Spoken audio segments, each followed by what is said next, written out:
साक्षात गणेश जी जो हैं उनकी मूर्ति आपने यहाँ पर स्थापित की हुई है। सैकड़ों हाथी जो है आपने रेस्क्यू किए हैं। आप अलग अलग इलाकों से रेस्क्यू करके वाइल्ड कैट्स को भी लेकर आए हैं।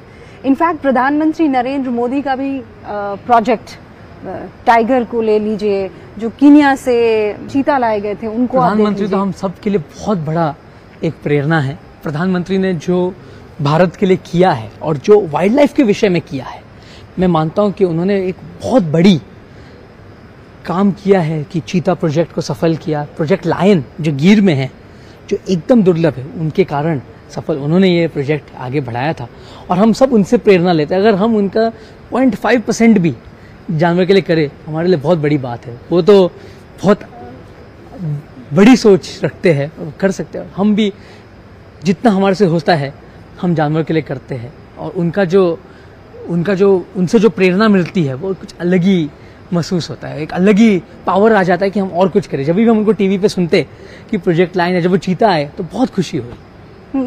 तब आपने रिलेट किया था इस बात से? बिल्कुल, ये तो हमारा एक सपना साकार हुआ। हमारे चीते जो भारत से चले गए थे, जो भारत से एकदम एक्सटिंक्ट हो गए थे, उनको वापस लाना बहुत बड़ी बात है। तो ये जो उन्होंने किया, ये एक बहुत काबिल तारीफ बात। अनंत अंबानी का पैशन पूरे देश को समझ में आ गया है, लेकिन इस पैशन को क्या और आप पर देंगे और इसका कोई मुकाम है या जामनगर तक ये सीमित रहेगा? तो हम जामनगर में एक ऐसे केंद्र बनाना चाहते हैं कि हम कैपेसिटी बिल्डिंग यहाँ से करें। हम यहाँ से जितने भी हमारे वेद, जो पशु वेद है, उनको हम पूरे भारत में भेजें, यहाँ सिखाकर कि भारत में ऐसे हमारा ये मकसद रहेगा कि एक भी एंडेंजर्ड जानवर बीमारी से ना मरे कैप्टिविटी में, और जितना हो सके उतना हम दूसरे को मदद करें, कैपेसिटी बिल्डिंग करें। भारत में 150 से ज़्यादा चिड़ियाघर है।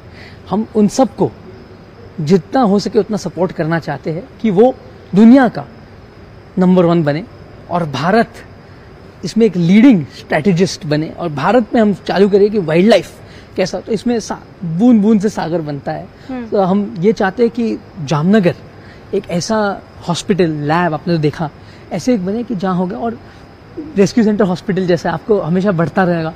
जैसे ज़रूर होगी उस हिसाब से हम बढ़ेंगे और बचाव का कार्य में करेंगे, और जैसे भगवान हमें शक्ति देंगे उस हिसाब से करेंगे, जो मंजूर। मुझे पूरा यकीन है कि आप जो इंस्पायर हुए हैं अपनी माँ से, आप चाहेंगे कि ऐसे लाखों अनंत पैदा हों हिंदुस्तान में जी। लेकिन उसके लिए आपको इंस्पायर करना भी ज़रूरी है। तो एक आम आदमी जो ये जानना चाहता है, देखना चाहता है कि आपने किस तरीके की फैसिलिटी बनाई है, वो आ सकता है यहाँ पर? जी बिल्कुल। अब हम जैसे जानवर थोड़े सेटल हो जाए, हमारा जूलॉजिकल पार्क खुलेगा, हमारा हॉस्पिटल के लिए हम एक विजिटर गैलरी बनाएंगे। और ये नॉट फॉर प्रॉफिट है, ये बिल्कुल सेवा का कार्य है। जैसे मैंने आपको कहा, ये प्राणी संग्रहालय नहीं, ये प्राणी सेवालय है। तो हम यहाँ लोगों को, यहाँ उनको एक अलग प्रेरणा से भावुक होकर कुछ जानवर के लिए करने ज़रूर बुलाएंगे। और हम ऐसे भी सोच रहे हैं कि हम कॉलेजेस और स्कूल के बच्चे के लिए एक एजुकेशन हब यहाँ तैयार करें कि उनका विजिट्स कराए।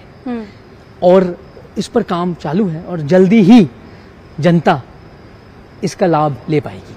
हिंदुस्तान हमेशा से इस बात पर फख्र करता है कि वो वसुधैव कुटुंबकम के प्रिंसिपल में यकीन रखता है। आपने जानवरों के लिए भी इनफैक्ट जामनगर को एक वसुधैव कुटुंबकम का हब बना दिया है। जी, अगर ये कहूँ मैं तो गलत नहीं होगा। सनातन ने मुझे बहुत प्रेरणा दी। आप अगर देखोगे तो आप बहुत रिलीजियस हैं। जी, भगवान जो भी है, भगवान के कारण हम सब हैं। श्री कृष्ण कहते थे हाथी घोड़ा पाल की, जय कन्हैया लाल की। और श्री कृष्ण के सबसे प्यारे होते थे गाय, हाथी, घोड़ा। और हमारे